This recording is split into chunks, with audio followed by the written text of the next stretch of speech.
धर्मेश जोशी एक ऐसा नाम जो कांदिवली में लगातार एक के बाद एक कार्यक्रम को लेते आ रहे, फिर वह भक्ति से जुड़ा हो या फिर बच्चों की स्टडी हो या फिर खेल जगत में।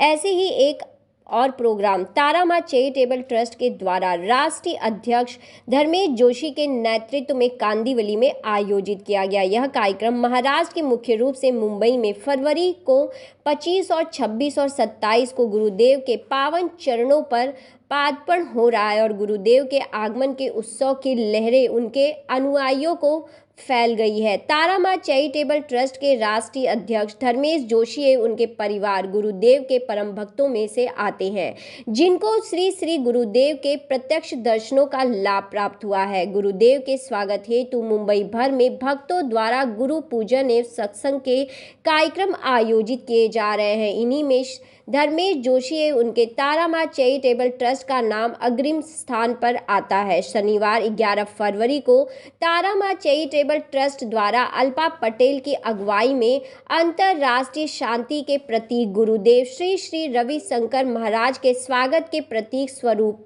गुरु पूजन एवं सत्संग के कार्यक्रम का आयोजन किया गया। कांदिवली स्थित पोईसर जिम खाना नेताजी सुभाष चंद्र बोस क्रीड़ांगन के प्रांगण में आयोजित इस कार्यक्रम में मुख्य अतिथि के रूप में उत्तर मुंबई के उद्यान सम्राट सांसद गोपाल शेट्टी को आमंत्रित किया गया था, लेकिन किसी कारणवश वह नहीं पहुंच पाए। लेकिन यहां पर बड़ी संख्या में लोग मौजूद रहे और भक्ति के रंग में डूबे हुए नजर आए। इस दौरान लोगों ने भक्ति गानों पर गरबा भी खेलते हुए दिखाई दिए और इस दौरान मीडिया से बातचीत में क्या कुछ कहा धर्मेश जोशी और साथ ही इस भक्ति लहरे में मौजूद लोगों ने, देखिए यह खास रिपोर्ट। भक्ति की लहर ये कभी फिलहाल गुरुदेव मेरे जो गुरु है श्री श्री रविशंकर जी वो फिलहाल मुंबई आ रहे हैं, तो इस एक माध्यम से हम लोगों तक जुड़ रहे हैं कि आप आइए, क्योंकि आर्ट ऑफ लिविंग ऐसी चीज़ है जहाँ पे हम कोर्सेज सिखाते हैं।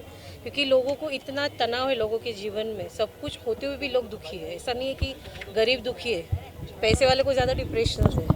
तो how to come overcome from this depression, इस डिप्रेशन से कैसे बाहर आना है, उसके सब अलग अलग कोर्सेज सिखाए जाते हैं। तो मेरा कोशिश है कि चलो तारा माँ चैरिटेबल ट्रस्ट है जिसके माध्यम से हम लोगों तक पहुंच सकते हैं कि गुरुदेव आ रहे हैं, उनके साथ आइए, मिलिए उनसे।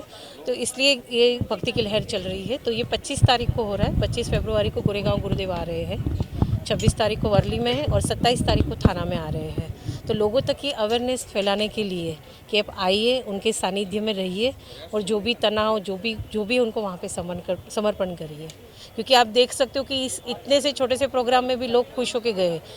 कितने तनाव से आए थे, क्या टेंशन लेके आए थे और हंसी खुशी चेहरे एक स्माइल के साथ जा रहे हैं। जब इनकी खाली फ़ोटो से ये हो रहा है तो सोचिए कि जब वो खुद आएंगे तो कैसा रहेगा, राइट। और आज की जिस तरह से भक्ति लहर के आपने आयोजन किया, किस तरह से आपके मन में आया कि भक्ति से लोगों को जोड़ने के लिए इस तरह के प्रोग्राम होने चाहिए? देखिए, सबसे पहले तो मैं गुरुजी का धन्यवाद करूंगा कि वो मुंबई आ रहे हैं और उन्होंने मुझे आज सबसे पहला मुंबई के अंदर ये सत्संग ऑर्गेनाइज करने का मुझे मौका मिला उनके ग्रेस से। और आज ये जो सब व्यवस्था देख रहे हो, इतने लोग जो जुड़े हुए हमारे साथ, तो ये व्यवस्था के अंदर हमारे माननीय खासदार श्री गोपाल शेट्टी जी, आज उनके बदौलत, उनके आशीर्वाद से मैं ये तरह से प्रोग्राम ले सकता हूँ। उनका सपोर्ट हमेशा रहता है मेरे साथ, भले मैं चाहे भाजपा के अंदर लूँ, बेटी बचाओ बेटी पढ़ाओ गुजराती सेल उत्तर मुंबई प्रकोष्ठ के संयोजक के अध्यक्ष के तरह लूँ या मेरे ट्रस्ट में लूँ, वो सदैव साथ देते हैं। आज दूसरे हमारे आमदार कोई आ नहीं सके, सबको इन्विटेशन था। उसका रीज़न ये है कि सब लोग नासिक में कार्यकारिणी बैठक के अंदर सब बिज़ी है। तो मैं सबका धन्यवाद करता हूँ, उन्होंने सबने सपोर्ट किया बात करके मुझे। और आज जो तारा माँ चैरिटेबल ट्रस्ट का जो मैं प्रोग्राम ले रहा हूँ, ये समझिए कि गुरु ग्रेस एक मेरे पे है कि मेरी जो एक टर्निंग लाइफ है वो गुरुजी ने चेंज की है। तो मुझे आज मौका मिला, सबसे बड़ा मेरा सौभाग्य है। तो जो आप जिस तरह से काम करते हैं, कहीं ना कहीं क्या लगता है जो भक्ति से आप जुड़े हुए हैं, उसी की जो ऊर्जा है उससे आप लोगों के लिए, कुछ बच्चे हो, बड़े हो, बुजुर्ग हो, हर किसी के लिए आप इस तरह से प्रोग्राम ले पाते हैं? देखिए, मैंने ना जब गुरुजी से पहली बार मिला था तो एक भाव अंदर से पैदा हुआ। उनके 3 शब्द मुझे याद है, साधना, सेवा और सत्संग।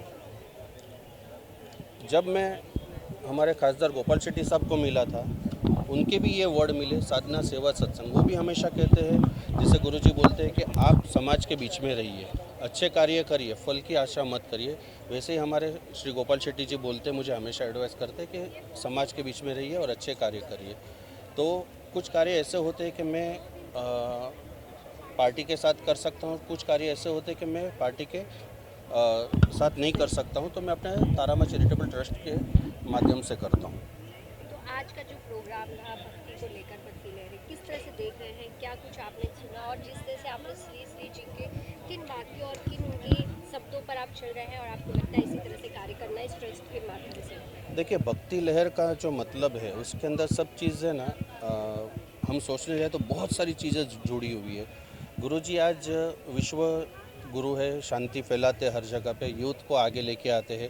यूथ को एक गलत रास्ते पे जो जा रहे हैं तो उनको रोकने की प्रयास करते हैं। कुछ भक्ति, कुछ सत्संग और सेवा का उनको पाठ पढ़ाते हैं।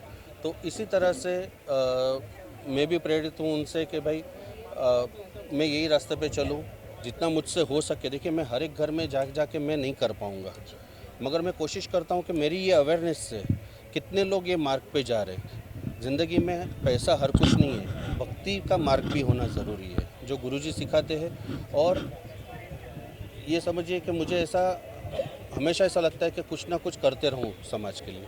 क्या लगता है सभी को भक्ति से जुड़े रहना चाहिए यूथ को, जिस तरह से आप इन सब कार्यों के साथ, बहुत सारे कार्यों के साथ, हर चीज़ों को करते हुए भी आप भक्ति से भी कनेक्ट हैं? देखिए, सबसे पहला तो आप ये जो सवाल कर रहे हो उसके बारे में, भक्ति एक सनातन धर्म है हमारा, जो इतने सालों से चल रहा है। और आज एक सनातन धर्म के जितने भी सनातनी हैं उनको हर एक तरह से ज़िंदगी में घर से लेके बाहर से लेके पूरे भारत को बचाने के लिए भक्ति की लहर में आना पड़ेगा। सनातनियों को आगे बढ़ना पड़ेगा। श्री श्री रविशंकर जी जो पाठ पढ़ाते हैं जय श्री राम का, हर हर महादेव का, बरोबर है, तो वो मार्ग पे हमको चलना है आगे और उसको लेके जाना है। आज हमको भारत को सर्वश्रेष्ठ भारत बनाना है, विश्व का सबसे सर्वश्रेष्ठ भारत हमको बनाना है। चाहेंगे आप इस तारामा चैरिटेबल ट्रस्ट के काफ़ी इंपॉर्टेंट पार्ट के रूप में देखे जाते हैं, तो जब आपने इस भक्ति लहर की शुरुआत धर्मेश जी के साथ सोची होगी, क्या सोच के साथ की थी, किस तरह से लोगों को कहाँ कनेक्ट करना है भक्ति से? भक्ति से कनेक्ट करने का मतलब ये होता है, जैसे आज आपने देखा कि सत्संग में जो गायक थे उन्होंने एक बात कही कि सत्संग करने से क्या होता है, एकाग्रता बढ़ती है, कंसंट्रेशन बढ़ता है। एक छोटे बच्चे को आपने देखा कि उसको ब्लाइंड फोल्ड किया हुआ था, आंख पे पट्टी बांधी हुई थी, पट्टी बांधते हुए भी वो पढ़ सकता था, वो सारी चीज़ें पढ़ सकता था। तो ये कैसे पॉसिबल है? ये पॉसिबल है with the concentration of mind. उन्होंने यही बोला कि इसमें कोई मैजिक नहीं है, विज्ञान है। तो भक्ति से लोगों को विज्ञान से जोड़ने का काम हो रहा है। ये भक्ति या सनातन धर्म, मैं खुद एक फॉलोअर हूँ, मैं सनातन धर्म को धर्म ना मानते हुए उसे विज्ञान मानता हूँ। तो यही विज्ञान का प्रसार प्रचार हो रहा है। ऐसे नहीं कहेंगे कि धर्म का प्रचार प्रसार हो रहा है, पर सनातन विज्ञान का प्रसार और प्रचार। मैंने जो सोचा ना उससे कहीं गुना ज़्यादा बहुत अच्छे से काम हो रहा है। और सत्संग में मैं मतलब फ़र्स्ट टाइम आज आई हूँ, लेकिन मुझे भी बहुत यहाँ पे आनंद हुआ। और कुछ हर वक्त कुछ नया सीखने को मिल रहा है। अभी टीएम सिटी का ऐप्स भी लोगो हो चुका है, और वहाँ से बच्चों को, हमारे गोर गरीब बच्चों को भी बहुत सारा फ़ायदा होने वाला है। तो बहुत एक अलग ही खुशी हो रही है कि टीएम सिटी में जुड़कर ना मुझे बहुत आनंद हो रहा है। देखिए, वहाँ पे एक प्रोफेशन की बात है, वहाँ हमारा प्रोफेशन जो है वो बिल्कुल अलग है, लेकिन यहाँ बात दिल से है। और जब कोई भी चीज़ दिल से होती है ना, तो उसका जो कॉन्सिक्वेंस होता है, रिज़ल्ट होता है, वो अप्रतिम होता है, जिसकी कोई तुलना नहीं है। वैसा है। तो आज भी जैसे ये जो सत्संग की लहर जो दौड़ी, ठीक है, वो काफ़ी हटके थी। कोई एक चीज़ को एक फ्लो में करना और हटके करना, तो मुझे जहाँ लगता है कि धर्मेश भाई है, अल्पा भाभी है, तारामा चैरिटेबल ट्रस्ट की पूरी टीम है, वो कुछ काम हटके ही करती है, औरों से अलग है। अभी जैसे इन्होंने एजुकेशन ऐप भी लॉन्च की है, तो मेरे हिसाब से जो लोग अफोर्ड नहीं कर सकते हैं, एजुकेशन एक ऐसी चीज़ नहीं है कि महंगी है तो भी आपको लेना है, ऐसा नहीं। एक सामान्य से सामान्य परिवार का बच्चा भी अब एक अच्छी तरीके से अपने आप को एजुकेट कर सकता है, और जो पेरेंट्स इतने पढ़े लिखे नहीं हैं वो भी इस ऐप के थ्रू वीडियोस को देखकर उस चीज़ को समझकर अपने बच्चों के साथ बैठकर उन्हें गाइडेंस दे सकते हैं। तो ये एक अपने आप में रेवोल्यूशन है, सीरियस। तारामा चैरिटेबल ट्रस्ट के जो फाउंडर है, उन्होंने वो अलग अलग कार्यक्रम लेते हैं। अभी बीच में भी उन्होंने एक कार्यक्रम लिया था अपना, उन्होंने एक ऐप लॉन्च किया था स्टडी के लिए। अभी इस तरीके से आज उन्होंने मतलब जो अपने दैनंदिन जीवन में जो अपनी थकान होती है उसके लिए अपने उन्होंने आज सत्संग रखा था, तो बहुत अच्छा लगा, रिलैक्स लगा। रोज़ की भागदौड़ की ज़िंदगी में एक रिलैक्स लगा एक अच्छा, और ऐसे ही कार्यक्रम लेते रहिए और हम इनके साथ में ही हैं। First of all, I would like to thank Dharmesh ji for inviting me for Art of Living satsang. More on, it makes me realize that yes, life is not that short.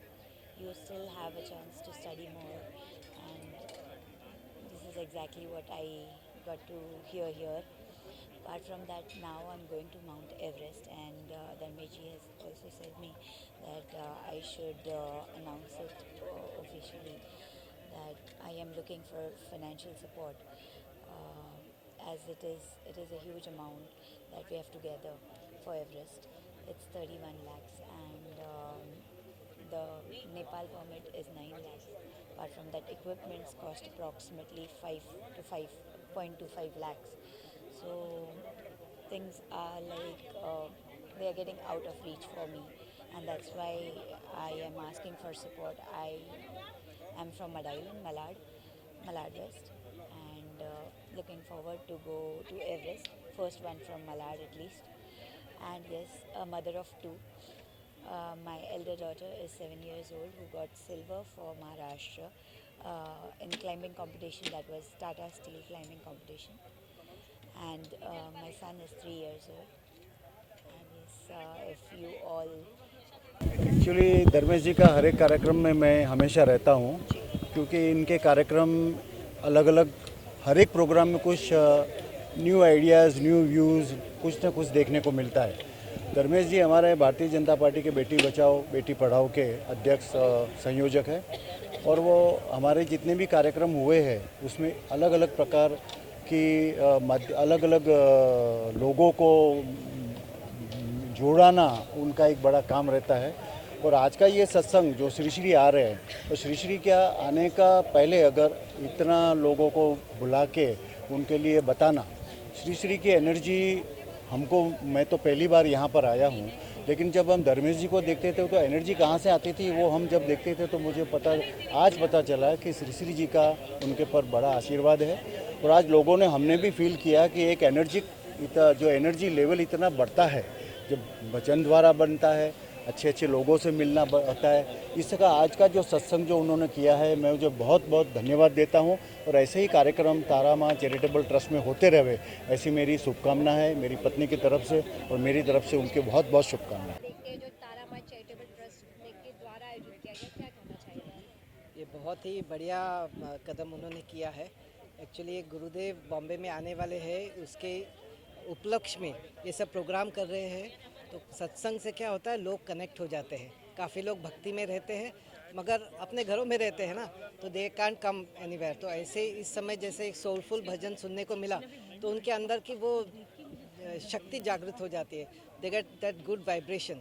तो इसकी वजह से ये आज इतने लोग आए, उन्होंने एंजॉय किया, जो सत्संग एंजॉय किया, जो भक्ति में वो आज लीन हो गए। उन्होंने डांस भी किया, आपने अगर देखा होगा तो दे वर सो एक्साइटेड, सो हैप्पी। बाकी जो रूटीन वर्क है वो तो चलता ही रहता है ना, दिन भर खाना बनाओ, घर जाओ, ऑफिस जाओ, ये जाओ वो जाओ, सब चालू रहता है। बट समथिंग डिफरेंट जब करते हो तो वो एनर्जी, वो उत्साह, वो आनंद कुछ अलग रहता है। That is the reason. और ताराचंद के